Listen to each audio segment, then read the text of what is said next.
Assalamu alaikum. Myself Aliza Khalid, roll number 5001. Today my presentation topic is what is vaccine and its types. So first of all we discuss about introduction of vaccine. Vaccine is an immune biological substance designed to produce specific protection against given disease.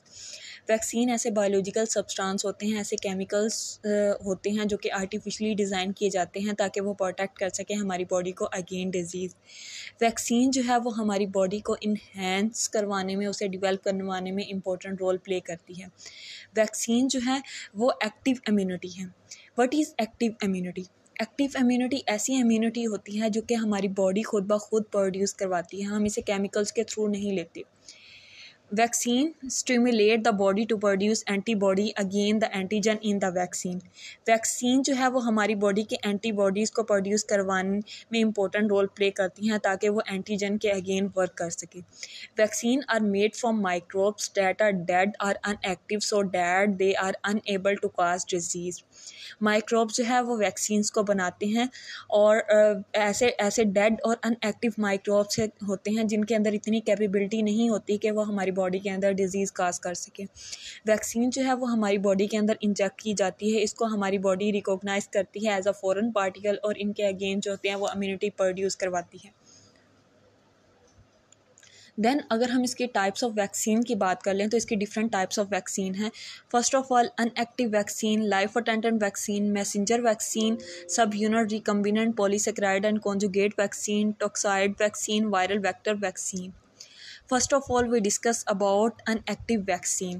Unactive vaccine use the kill variant of the germ that cause disease. Unactive vaccine usually do not provide immunity that strong as live vaccine.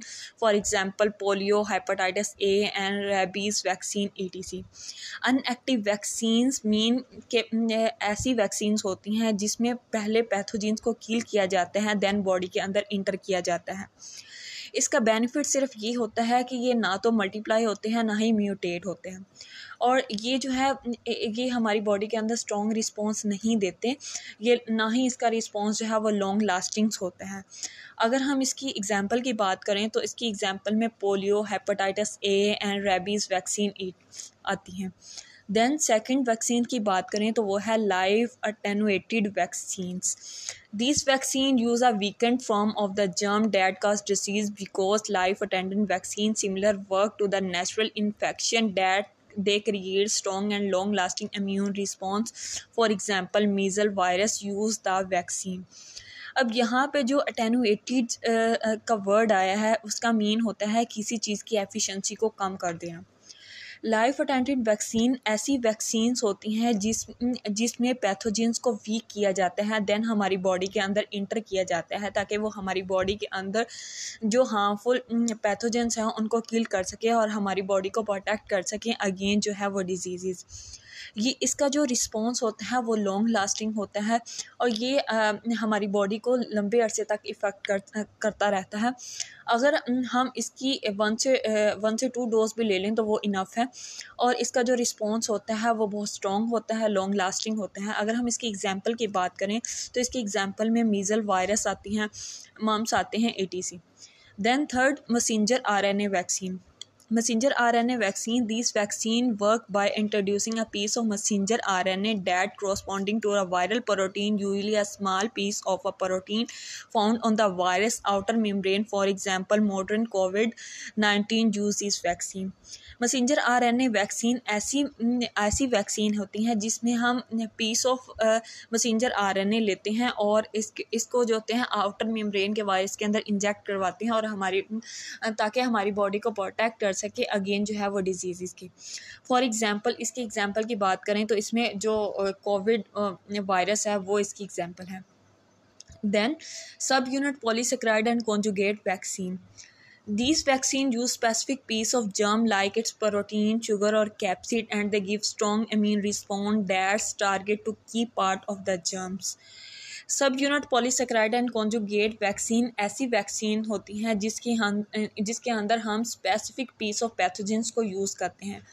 Pathogen के specific piece को isolate किया जाता है और वो जो part हम pathogen से लेते हैं उसे हम एंटीजेनिक पोर्शन कहते हैं, और देन हम बॉडी को इंजेक्ट करवाते हैं। और इसके अलावा ये हमारी बॉडी को, जब हम इंजेक्ट करवाते हैं तो ये हमारी बॉडी को डिजीज़ के अगेन प्रोटेक्ट करता है। अगर हम इसकी एग्जांपल की बात करें तो इसकी एग्जांपल में हेपेटाइटिस बी आता है, इन्फ्लुएंजा आता है, और इसका रिस्पांस भी स्ट्रॉन्ग रिस्पांस होता है। ये पार्ट ऑफ जर्म को जो होता है वो टारगेट करता है और इसका रिस्पांस भी लॉन्ग लास्टिंग होता है। अगर हम टैक्सॉइड वैक्सीन के बारे में बात करें, these vaccine use a toxin made by the germ that cause disease and they create immunity to the part of the germ that cause disease instead of the germ itself, for example diphtheria and tetanus disease. Toxoid vaccine ऐसी vaccine होती हैं जिसमें हम toxin को use किया जाता है ताकि वो जर्म बना सके जो हमारी बॉडी के अंदर डिजीज़ काज कर रहे हैं, पैथोजेंस, उसके अगेन जो है वो वर्क कर सके और हमारी बॉडी को प्रोटेक्ट कर सके अगेन जो है वो डिजीज़ के। अगर हम इसके एग्जांपल की बात करें तो इसमें डिप्थीरिया आता है, टाइटनस डिजीज़ आती है, ETC। देन थर्ड लास्ट है viral vector vaccine. These vaccine are most conventional vaccine होते हैं and they do not actually contain antigen but rather use the body own cell to produce them cell. Viral vector vaccine ऐसी conventional vaccines होती हैं जो कि actually antigen तो नहीं होती है, लेकिन बॉडी अपने सेल को यूज़ करने के लिए इसको एज अ वैक्सीन के तौर पर जो है वो प्रोड्यूस करवाती है। Then thank you.